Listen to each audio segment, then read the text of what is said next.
Well, coming up on Dub Zone, a top of the table clash goes City's way after some McKenna magic. Reds on the rise as they knock off the Knicks at home, and Sydney FC off the bottom, but plenty of work to do after splitting the points out west. Hello and welcome to Dub Zone as we make our way through the halfway point of this season. I'm Amy Duggan. It's great to be with you and great to be joined by two-time Ninja A-League Championship winner Teresa Polias and A-League's commentator Teo Pellizzeri. Great to have you guys back. Great to see you, Amy. Yes. Now, at the beginning of last week's show, it was Teo that was picking on Teresa. I'm going to bring that back to you a little bit later on, but we're going to hold it right there because it was a top of the table clash that got us underway this week. And if you missed it between Melbourne City and Brisbane Roar, here's a recap. The most anticipated game of the season is finally here.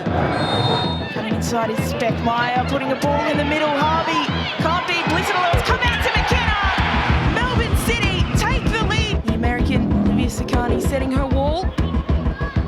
McKenna takes on the strike, and that's a double. Letitia McKenna is having a day out in Melbourne. Appeals for handball still bubbling around. It'll come out to Tish Woods, who goes to ground. The Roar will have a penalty. It's Tamika Yallop for Brisbane, saved by Mirrors. Elena Mirrors comes up big for City. They've been so good this season, the Roar, but this was always going to be their big test. Oh, full time at Amy Park. It's Melbourne City who are victorious in the top of the table clash. I think it's just about winning your individual battles and wanting it more to them, and I think we came out and did that today. Look, I think there was some good patches of football. I also think my team wasn't really protected today. I think Melbourne could have gone a couple of players down early in the game, and that would have really changed everything. I think if you look how much the men's game relies on VAR, it's obvious we need it too, and I think, not enough protection tonight, and we could have seen a lot better football. Some pretty cranky words from Tamika Yallop there following her side's 2-0 loss to Melbourne City and calls for VAR. Let's head straight to the experts on this one. What did you make, Teresa, of Tamika's comments? Not protected and calling for VAR to make the game better. Yeah, I went back and sort of watched a bit. I didn't really see anything untoward from the City players. I thought it was a hard-fought match, but there was certainly nothing kind of violent out there that was missed, in my opinion. I'm surprised that this is the angle Brisbane have gone for. I would have thought that if you're trying to knock off Melbourne City, you've got to be an any time, anywhere, any circumstances sort of team. It's first versus second, so you're already getting one of the best referees in Georgia Ghirardello. And exactly, yeah. If anyone was walking the fine line of getting sent off in the first half, it was Leah Varley from Brisbane, who on a yellow was still not afraid of a bit of bash and crash and some fairly loose sort of physical approaches to the game. So, I mean, we didn't play the game. You have at least been, as an ex-player, come out of matches where I'm sure you felt the ref gave you a raw deal. But do you think Yallop is justified in saying that off the back of a game like this? Look, it was a frustrating loss for Brisbane. I think it was just an interview a little too soon after what was a frustrating loss for them. But yeah, I don't think there's really a huge basis for what she said in regards to the VAR. And they did get the penalty for the push behind true, in the box. They did get the missed pen there. So I think it's just quite an emotional time there. Let's leave that debate right there and look at some positives out of this match, of course. Melbourne City coming away with a little bit of McKenna magic, 2 goals to the good to put her team up 2-0. What did you make of the overall performance of Melbourne City? Oh, really good. They made a big statement against Brisbane. Very balanced performance in offence and defence. Probably their strongest of the season against such a great outfit, and Letitia McKenna has just come into her own, hasn't she? The reality is, if you score a goal in the first 10-15 minutes, you can set the tone for the rest of the game, and City is the best team in the league from playing in front. They would probably argue we're the best in the league from coming from behind because they've had to do it so many times this season, but I think they are, without doubt, the best team in the league at dictating a game when they have an advantage on the scoreboard. Absolutely are, and they frustrated Brisbane out there. They looked frustrated, and I thought Brisbane were giving a lot of fouls away in the game. The one qualifier for Brisbane is, I think they can look at the fixture and say that's a big reason, because Momo Hayashi's on the bench. They had to rotate their team extensively. Some players were redlining out there. It was pretty clear that some of the mistakes, the concentration... They ran out exactly. of legs. It's been a tough schedule. But it's everyone's schedule, but Melbourne City, in a sense, they played their midweek game on New Year's Eve. The game away at Central Coast. So they'd cleared it. They had a bit of a longer lead in. That's what I would look to as perhaps, a far more difficult thing that's out of your control, the fixture, as opposed to saying the referee. Yeah, I mean, a day does make a huge difference when you're talking about turnaround. So, yeah, I guess that is a huge element that needs to be talked about in this time. But when they face each other again, it'll be a different story, won't it? The Raw ran out of legs a little bit in this match, and we talked about why that happened, the short turnaround time. But their impressive victory is worth talking about too. Definitely, they were on fire in that game, and you were thinking, oh, this is a good time now to play against City, but that quick turnaround just made it really hard. And these were 3 precious points, though, with the state of the ladder. As we know, top 2 is a week off. And the crowd at home's been phenomenal. Guaranteed a home final as well, if you do make the top 2. So I think Grace Kualamu popping up for these 2 goals, fantastic, but it's another player that then had to be rotated for the game away to Melbourne City. That's a positive, that their whole squad's getting really good minutes and experience as well. And at home, they're performing very, very well and creating a lot of chances. I think they're wrestling with what a lot of other teams in this league are, though, that their Aussies are probably a bit better than their foreign players. Yeah. They've made the commitment to the foreign players, and I'm not sure that, Donnell Town's been out of the matchday squad now for a couple of weeks. Evie Popadinova still hasn't scored since round 1. Yeah. Grace Kualamu was on fire, and I still think Tanae Morris is one in the chamber that they need to actually start firing again. We have spoken a bit about the foreigners in the league and the approach that teams need to take in terms of recruitment going forward. So it's a really great point in that. It really shows that, that there are great Aussie players out there. You just need to find them. And give them a chance. And back them from more than a week at a time. Yeah. That would be awesome too. Do you think, given the results that we've seen, especially this top of the table clash, that we've sorted out the pecking order in this league yet? Oh, I think it was already sorted. Melbourne City is going to win the league from here. I'm pretty confident there, Tay. I can't see anyone catching them. But they still haven't resolved the burning question, which is in any one given game. And I'm thinking grand final day. That's where they need to do it, don't they? Yeah, and it's very hard as the reigning runner-up to take that next step, because as a coach and as a club you have to sell the journey and getting back to that point and not taking anything for granted. But I, on the outside, I am taking it for granted. They'll be there on grand final day. It's just a matter of will they be able to win take that the game? next step. They are prone to the odd upset, and they don't want it to be grand final day. Well, plenty to look forward to from both of those top of the table teams, and a moment that stuck out for most of us, and I'm sure we'd all love to celebrate like this, was Alyssa Wynnham's goal for Wellington Phoenix. Check this out. And so she gets things underway in the second half, because that's a nice turn to begin on the ball for Wynnham. She tries her luck from distance, a long looping effort, and oh my word, Alyssa Wynnham, there it is. And that's a beautiful hit, and her third ever A-League goal. And what a way to get her side off the mark. I need to ask, your celebrations are almost as good as your finishes. Do you have anything planned, or is that just a really natural reaction? No sorry needed. No, honestly, I do that at training as well. You should see our footage. I get so much stick for it. I'm just so surprised and so happy every time I score. So I don't think that's going to change, but I hope I get to a point where I'm scoring so many goals that I don't celebrate like that. But it's just a bit of a laugh right now. Well, never change.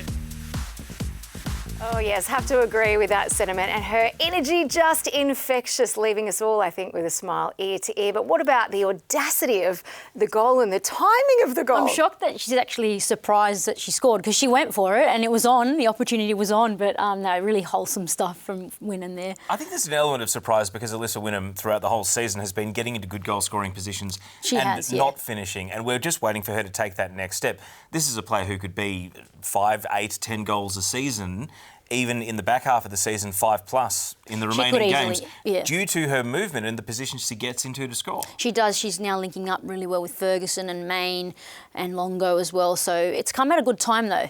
I wanted to talk about just the joy and the excitement, though. This is the sort of thing that when I think people see it, they think, I want to sign up and play. Alyssa Wynnum, I think for New Zealand football, might be the best marketing tool they have. Definitely. She's just being herself, and it's infectious, like Amy said. Some great goals here from Wellington in that 3-0 win. Talk us through it. That's the one, of course, we saw the celebration for. But they were solid in this win, and it was really one-sided. And Tay, I have to say, I think earlier, perhaps last show, you said Western Sydney were going to get the points here, but they didn't. And we'll check in on how they went in the next one next. But let's talk about what you got to say about that. No, I think we'll talk about Wellington for now. We'll come to Wanderers, don't you worry. Look, it was great for Wellington to get value for their first half because they were totally dominant in this game and they cashed in, improved their goal difference. They won't be happy that they then went to Adelaide and kind of split the midweek in Australia. But we talked a lot about them travelling. Wanderers is the one team that they've never lost to in Australia. So for all the concerns that Wellington might have on the road, Wanderers is the team that they've always been able to either beat if it's their away game, or even in Wollongong when it was a Wellington home game, they got a draw. So they've never lost to Western Sydney in Australia. Well, to me, what I take from that is there's a lot of different scorers, which is really important moving forward. And they were struggling to hit the back of the net early in the season, but now it seems to be just happening, when they want it. And they did have the player advantage as well. Yes, of course. Yes, after Sham Khamis' sending off. Which was interesting. All right. Well, it wasn't all joy, of course, because they went down 2-1 in Adelaide at Martin Park. Let's talk about that. Adelaide 4th on the ladder now. Important for Adelaide because every time they get a little bit too close to the top of the table, and you and I know this, having followed this league for a long time, the Adelaide kicks in. This is that zone, isn't it? Well, the red zone. I think after they blew the 3-1 lead against Newcastle, a game that they never should have drawn, they were home and safe in that game. They really were. At least that when they had a 2-0 lead here, Wellington gets a goal back, there was no shakiness in this one. No, there wasn't, and it was a really good performance all over the pitch. The numbers going forward are really, really great. The chemistry between Dorba and Wirtz and Leon is looking so dangerous at the moment. The only concern I have for Adelaide, and again, this is how they concede the goal and own goal from Lucia Leon, they keep conceding aerial goals. This team with Tonkin and McNamara as the centre-backs, they should not be conceding as many goals from crosses, like the Claire Adams equaliser for Newcastle as well, and other games earlier in the season. This is their Achilles heel. It is. And I do wonder if Adrian Stenter, as much as the team's flying and the vibes are good, he might still need to take the defence aside and say, this is not really acceptable to be conceding as many goals as we are from crosses and headers. Well, all they can do at this point is get on the training paddock. Here's another example of that, and that was that late goal, the equaliser for Newcastle, which should never have happened. Adams there, it's poor marking. She was really on the blind side of Leon there. It's positioning, not opening up, not watching the ball, not watching. And it was a tactical change there. He actually pushed Leon back to create more numbers back there, and that happened. So that would have been really disappointing for Adelaide. So isn't it nice that we're nitpicking these things though, because they've taken the leap to be a top 6 contender. Exactly. We're not sitting here like scrounging for a positive out of a wooden spoon season, which is what we were doing with this team last year. And they could be on equal points with Brisbane and Victory if they held off the Jets on Wednesday as well. But they're getting nosebleeds historically, and I think the loyal fans, they have every right to be a little bit stressed every time they're in this position, because historically this is maybe where things don't go so But well. I think they just seem really measured about and calm about it, and they've really climbed the ladder nice and slowly this season. Quiet achievers. I don't think they'll panic this time. I think they're in a really good situation. All right, well, it is now time to see what is cooking on socials with Nalin Mastou, and that's thanks to Ninja.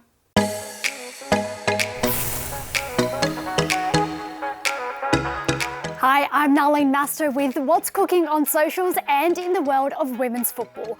Brought to you by the Ninja Woodfire Outdoor Oven, which can turn any space into an outdoor kitchen. Let's kick it off with Melbourne City, as their quarter-final opponent in the AFC Women's Champions League has been confirmed. The Ninja A-League side will take on Taiwanese outfit Taichung Blue Whale after City finished top of Group B. Now, the match will be held in Melbourne, but stay tuned for all the match details, as that is still to come. Now, some pretty major transfer news has unfolded over the last couple of days, as Brisbane Roar CEO Casper Tafter has confirmed that Sian Fryer is on her way to German giants Wolfsburg. The Ninja A-League star has notched 6 goal involvements in 9 games this season, so doesn't come as much of a surprise. And she also notched 2 goals for the Matildas in the last international window. Now, if you're any Brisbane Roar fan out there, or head coach Alex Smith for that matter, you can breathe a bit of a sigh of relief because the move isn't set to happen until the season's end, according to reports. And finally, we captured some pretty wholesome moments on camera during the Ninja A-League chaos that unfolded during the week. And one of them was Western Sydney Wanderers goalkeeper Keely Segicic, who made her Ninja A-League debut and shared this pretty wholesome moment with her loved ones. But she wasn't the only player who celebrated a moment, as we also saw Caitlin Douglas make her return to Perth Glory after a 4-year absence where she was forced to step away due to an ACL injury. Now, my question back to the Dub Zone panel is, how inspiring is it to see Caitlin Douglas return after overcoming such adversity? Thanks, Nalin. Great to see Caitlin Douglas back, a player I actually played against who was a very good attacking threat for the Glory, and you know, she's back. Game 1 starts, instant impact. These are the players that in this league, particularly the one-team towns, are built on. Caitlin Douglas, like the instant rapport to have with her new teammates that she wouldn't have played with in the past, just goes to show what sort of a person she is. Smart, yeah. Overcome 2 ACLs. Wow. Tried her luck in Victoria, tried her luck in New South Wales, and then just couldn't stop scoring in NPL WA. Played in the All-Stars game in pre-season against Perth Glory for the All-Stars, and was always just there and never gave up on the dream. And of course it should mean the world to her, because I think for fans and for teammates, players like this mean the world to this competition. And yes, it makes Matildas, but you can't make those Matildas if you can't sharpen iron against iron, and against players like that who will do any and everything to live the dream. Well, it's a smart signing from Stephen Peters, and I think she was top goal scorer in the WA NPL as well. So she's hit the ground running for the Perth Glory. And brought in mid-season to replace Kelly Brown as well. So all smiles all round for Caitlin Douglas. That was at the Sam Kerr Football Centre, and they played out a 1-1 draw with Ladder Languishers, I'm going to call them that. Well, they have moved one spot up, so... Trying to be kind to Caitlin, obviously getting that goal on her return since 2021. That's when she came back. But Lucy Johnson also netted an absolute banger for the second time for Sydney FC.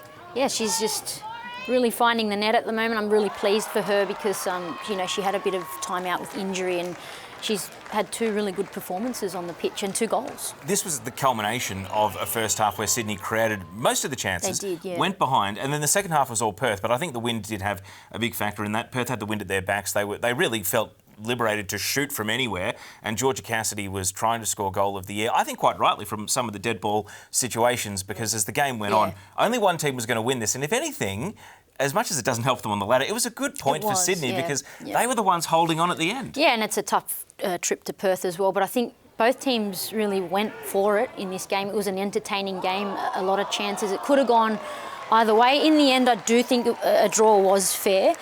You know, when the radar is on, as it was for Lucy Johnson and is for Lucy Johnson, it's on. But when it's off, it's really off. Sydney, as you said, plenty of chances off the bottom of the ladder, but struggled in front of goals, including here Shay O'Connor's butchering 2 great opportunities. Yeah, it's been the same old story for particularly the front 3, butchering those really big chances. Here's the thing, you're going to enjoy this, T. Sydney's XG in this game was only 0.3 because Connors didn't actually fire that shot, and so it doesn't register. Oh, okay. But you and I, and this is where you have to balance. You have to balance stats with the eye test and say that should have been a goal. It's a big chance. Then again, though.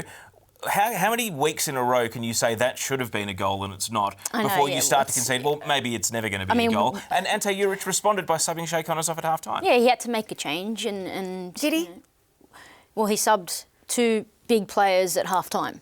So, I don't know, on game day, how much more of a change you can really make. As a player, not many players go off at half-time unless it's down to injury or performance. So, Talia Franco. Let's talk about Talia. Look, Sydney have 2 young, good goalkeepers, and when you're a young goalkeeper, you're going to make mistakes. And unfortunately, Talia made a mistake in this match, and it was a catastrophic mistake in terms of Perth scoring. And now, you know what? Bree Edwards, it's your turn to now try and fight and make that spot yours. But it's a bit of ping pong at the moment. Doing it at half-time, especially with a 19-year-old goalkeeper, someone you've backed to come in and start, is that the right time to do it, or should this change if it is going to be Edwards now going forward? Should this have been something done in between the two games? Look, it's always going to be a difficult time for a keeper that's been playing to get dropped, and so for whatever reason, maybe this was something that was sort of talked about pre-game. We just don't know the circumstances. But Ante, he's ruthless when he needs to be, and he needs points. He needs people to go out there and get the job done. Now, you can be ruthless when you're going for the title, though, and when your standards are, we need to win every game to finish top, we need to win finals games, otherwise we're eliminated. Is it a bit different to be ruthless when you're sitting last on the table at kick-off and a draw gets you into second last? When we've made the past 7 grand finals, is it? You're Sydney FC, you're now at the bottom. It's finally starting to feel the pressure. Yeah, this is pressure talking right now, but things have to happen when your team's not performing, and it's really it's hard for these youngsters, but this in the long run, all the better for it. Not to harp on this, but as a former captain, is this where an assistant coach or a captain or a senior player goes and puts their arm around the player? Not specifically Franco, but if this happens to any given player who is shattered at being subbed out, when they think that maybe it's a tough decision, who picks up the pieces in that instance? Is it the good cop, bad cop with the coaching staff, or is it the senior players, or does the player have to go and find their own support network, friends, parents and so forth? Look, Ante's a good guy. Like, he would be, giving her positive words as well, but of course the players are going to be picking Talia up, or whoever it is that went off. Everyone's down at the moment. They're all down together. There's no one person, blaming anyone else. It's everyone's problem at the moment. And it wasn't a bad result, as you said, picking up at least a point out of this one. Let's get some post-match reaction. Firstly, from Perth's Caitlin Douglas, and then from Sydney FC's Nat Tobin. Yeah, it's been a really hectic week. Obviously, I've been down to training and it's been a really great environment. And yeah, obviously they've had a few injuries, which is really unfortunate. And kind of the start of the week heard some little whispers, and then by Wednesday we were kind of ready and raring to go, and then found out that I was starting this morning. So it's been pretty full on. Yeah, there's a lot of emotions. I'm super happy. I've worked so hard over the past 3 or 4 years. And it's all paid off, and I'm so happy to do it with this team as well, and to put the Perth Glory jersey back on and play in front of my friends and family. You can't put into words, it's just indescribable. It is little mistakes that are killing us at the moment, little lapses in concentration. I think 99% of the time we're on, and then the 1% we're not, we seem to cop a goal. So I think at the moment we're just trying to hit that 100% mark, and we are human, so whether or not that's possible, we're definitely working towards it. But I think we have developed, previously it was maybe 80% of the time we weren't switched on, and then we were copping a couple of goals, but now we're really minimising it. So we just got to keep going, keep building momentum. That's 2 draws in 2 weeks. How about, next week we'll get a win, we're at home. It's not as difficult a travel day, and we're back at Leichhardt, and we've got our fans, and they're always so supportive. So I'm hoping, from there we can get the 3 points. Yeah, Nat Tobin wrapping up that post-match reaction after stealing a point from Perth over Western. Yes, they are at Leichhardt on Wednesday night against Canberra United, which is where we're going to go now. Canberra United at home, McKellar Park against Western United. Managed a 2-1 win. Yeah, they are strong at home, aren't they? And edging their way after back-to-back wins back into the top 6. And 2 big wins on the trot against really good opposition. Canberra are such a team that they never stop fighting, and came back from behind here against a tough Western United outfit too. Another come from behind, just like the game up in Brisbane. I think there's I wouldn't say relentlessness, but there is just a persistence to Canberra. There always has been, We expected them to be organised. We expected them to be disciplined with how they play. Slice of luck here, it's an own goal, but Michelle Heyman's got to be defended. Yeah. And if you don't defend Michelle Heyman and score the own goal, then she gets the tap in. And good play by Hayley Taylor-Young for the assist. And then the winning goal, Sophia Christopherson. This is one of the young players in this league that was clocking up the minutes last season. Was never really on the young Matildas' radar, even though she was young enough for them. But I think this is where investing the minutes into someone like her last season is now starting to pay off, because she's really looking and feeling at home in the league. And I think that win against Brisbane also, the come from behind, has really given the whole squad a lot of confidence. And Christopherson, how many times would you see her cross that or pass it instead of actually take the shot? And she took it and scored. Yeah, building great confidence on the park.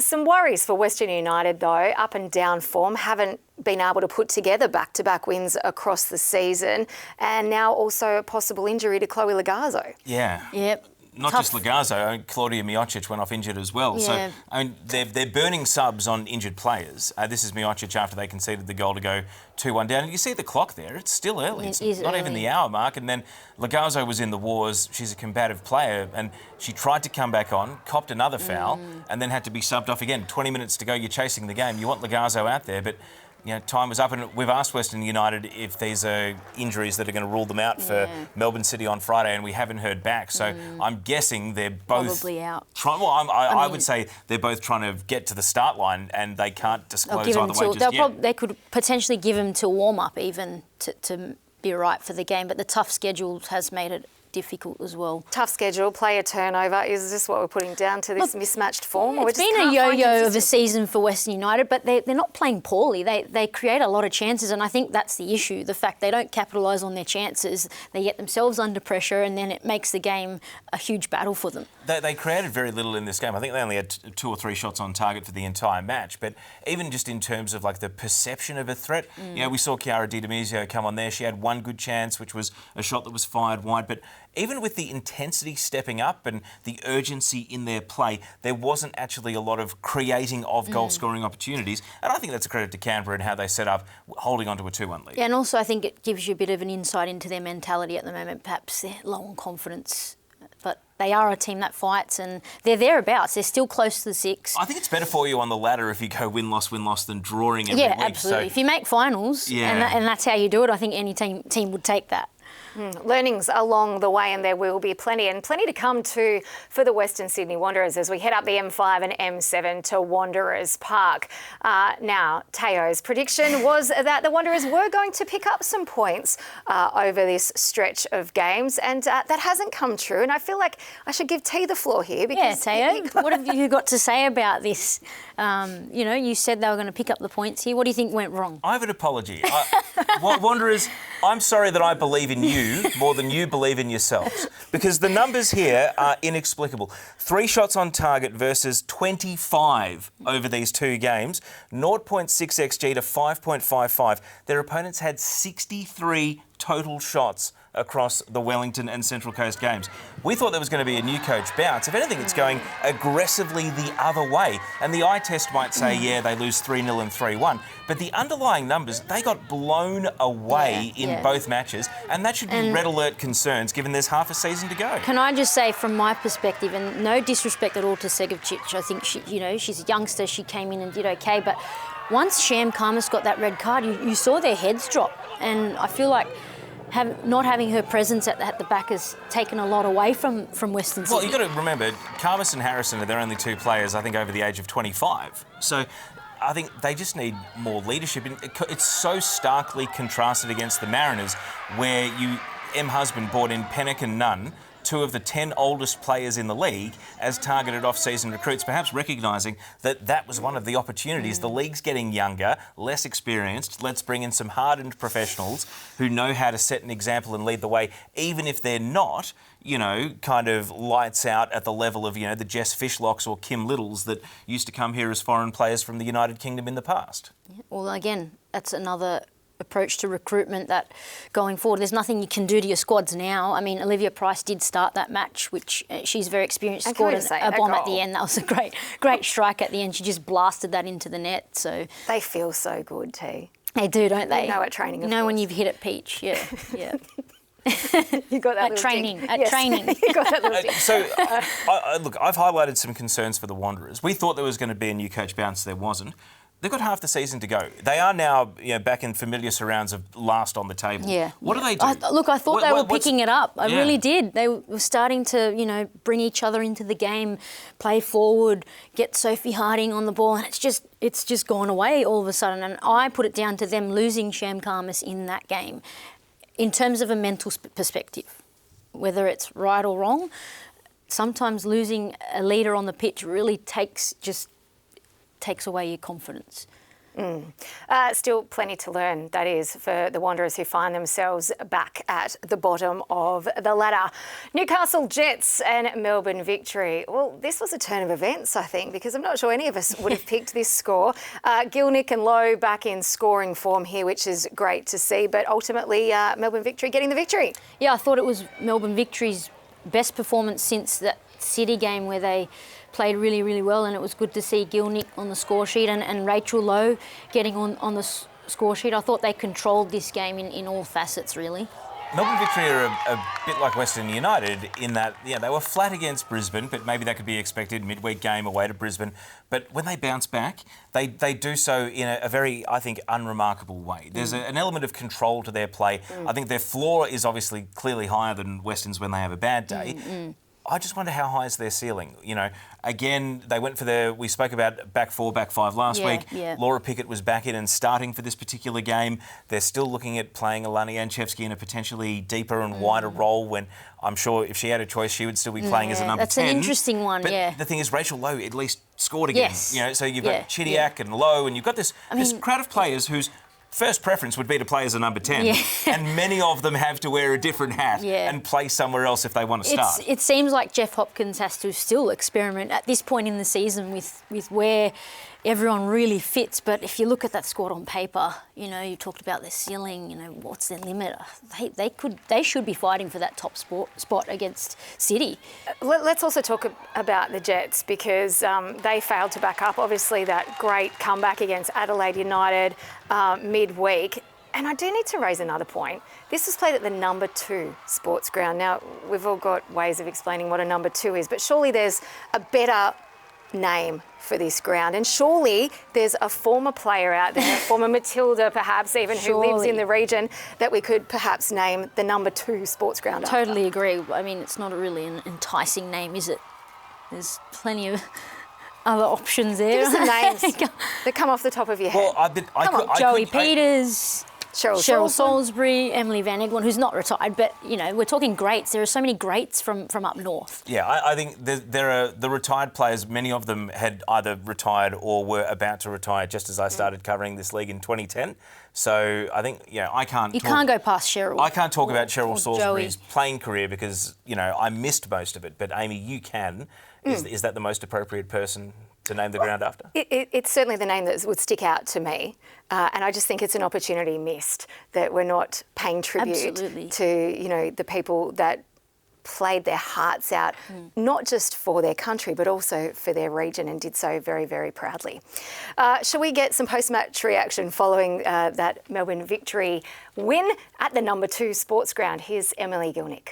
It's missing two weeks and 2 games. It's hard to get back in the swing of things, and I most certainly felt that against Western Sydney Wanderers and definitely against Brisbane Roar. And then, it was always planned about, my minutes over the next 6 days. It was crucial how we planned it. Today was never going to be too much, and I'm glad I did get on the score sheet with only I think playing 55. But it's more about the risk factor. So I got pulled early, which was fair enough, and the most important thing is the team winning, and a little bit disappointing from my end. I feel like I could have got a little bit more joy in that front third, but no, it's promising. And I felt some of our midfielders were exceptional today. Kept a clean sheet, that's so important.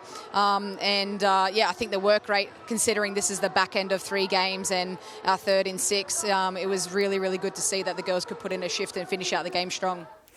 Goal scorer Emily Gilnick there after picking up all 3 points over Newcastle. And it was a tough run of games, wasn't it?